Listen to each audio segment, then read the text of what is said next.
Cześć moi drodzy. Pomyślałem, że z racji tego, że wykańczam właśnie nową limitkę, zaproszę Was do mojej pracowni i opowiem Wam trochę o tym, co dla Was szykuję. Poprzednie edycje były takie mocno koncepcyjne. To opowieść, inspiracja wyznaczała nam kierunek prac.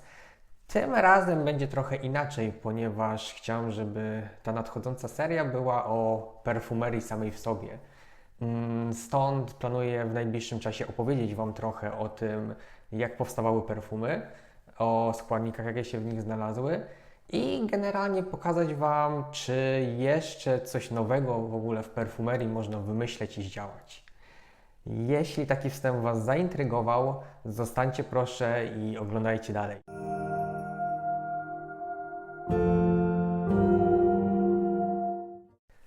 No dobra, to może przejdźmy od razu do rzeczy, bo pewnie większość z Was na to czeka. Jaki będzie temat nowej limitki? Odpowiadam, bursztyn. I okej, wiem co teraz większość z Was pomyśli. Bursztyn, serio, ale nudy. Ale poczekajcie, ponieważ chcę Wam pokazać bursztyn, jakiego zaryzykuję, że jeszcze nie znacie.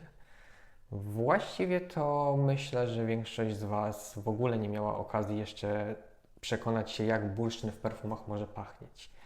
I teraz możecie zapytać, no ale jak to? Są przecież piramidy zapachowe, bursztyn przewija się tam non-stop. No nie do końca. Owszem, jest tam coś takiego, co określa się bursztynem, natomiast z prawdziwym bursztynem ma on niewiele wspólnego. I dlatego chcę Wam opowiedzieć, czym właściwie ten bursztyn w perfumach jest i dlaczego obok naturalnego bursztynu nawet nie leżał. No dobra, na początek wyjaśnijmy sobie jednak pewną nieścisłość. Popatrzcie na te dwa składniki.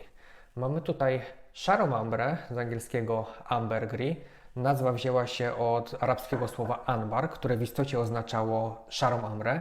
Natomiast w średniowiecznej Europie w pewnym momencie słowem amber zaczęto określać również bursztyn. I tak właściwie zostało do dziś. W pewnym momencie więc mieliśmy dwa kompletnie różne składniki, które posiadały tą samą nazwę. I w pewnym momencie do ambry doszedł ten człon gris, czy też na przykład w angielskim drugą popularną nazwą jest po prostu grey amber, żeby jakoś to rozróżnić. Natomiast przez wiele lat i właściwie tak jest do dziś, często te dwa składniki są przez te podobieństwa nazw ze sobą mylone. Co zresztą nie ułatwiają też sami producenci, bo zwykle jak zobaczymy sobie na piramidy zapachowe, to często mamy po prostu podane amber. I wtedy na dwoje babka wróżyła, czy twórca chciał zinterpretować zapach szarej ambry, czy bursztynu. Celowo mówię zinterpretować, ponieważ ani naturalnej szarej ambry, ani tym bardziej bursztynu współcześnie w perfumach raczej nie uświadczymy. No dobra, ale skoro tak, to możecie zapytać, to czym właściwie ten bursztyn w perfumach jest, skoro jakoś się tam pojawia?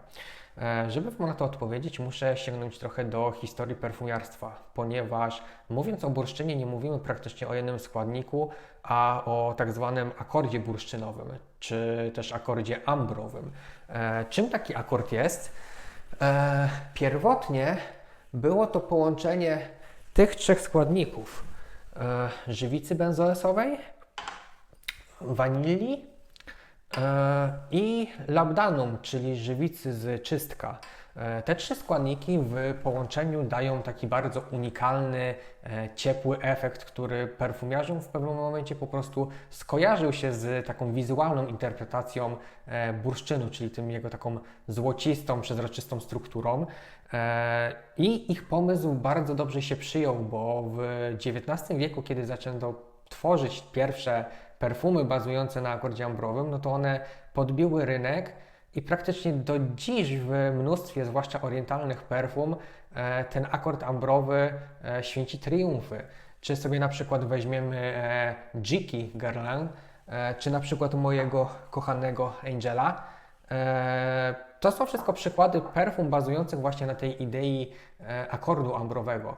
Oczywiście w pewnym momencie w branży zaczęły dominować syntetyki i w ten sposób na przykład w akordzie ambrowym pierwsza odpadła wanilia, która została zastąpiona o wiele tańszą waniliną. Żywice, takie jak benzoezy, zostały wyparte przez molekuły drzewnoambrowe, tak zwane woody amber, na przykład Tris amber albo Z11. Natomiast sam charakter tej interpretacji bursztynu pozostał niezmieniony. Dalej to jest taka ciepła, słodka, żywiczna woń, którą czujemy zwykle w nutach bazy.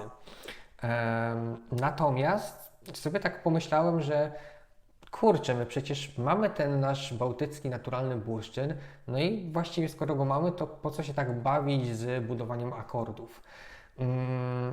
Mam na to taką teorię, że może wiecie, Francuzi, którzy są zawsze tacy dumni z tego swojego perfumiarstwa, stwierdzili, że no nie dadzą tym ludziom ze wschodu, którzy mają tyle pokładów tych bursztynu, żeby coś do perfumerii dali. Oczywiście żartuję sobie. Natomiast jak zacząłem się zagłębiać w temat, to okazuje się, że już od setek lat z bursztynu otrzymuje się coś takiego jak olej bursztynowy. Pierwotnie on był wykorzystywany głównie w medycynie i właściwie wciąż to jest jego takie główne zastosowanie.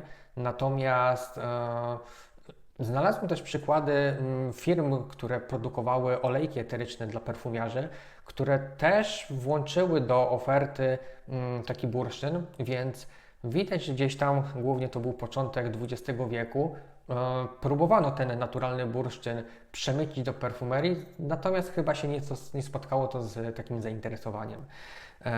Natomiast stwierdziłem sobie, że kurczę, może trzeba dać temu bursztynowi szansę i pokombinować trochę samemu. I w ten sposób zacząłem tworzyć własne ekstrakty z bursztynu. Nawet nie sądziłem, jak duży potencjał może mieć ten składnik i ile fascynujących efektów zapachowych może dać. Natomiast chyba w tym momencie sobie przerwiemy i zostawię Wam to na kolejny odcinek, w którym opowiem Wam szczegółowo, jakie składniki z bursztynu udało mi się przygotować i jak one właściwie pachną.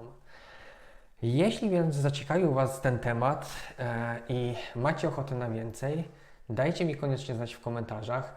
Liczę, że podyskutujemy sobie trochę o bursztynie i o perfumach bursztynowych. Zapraszam Was serdecznie do komentowania i mam nadzieję, że zobaczymy się niebawem.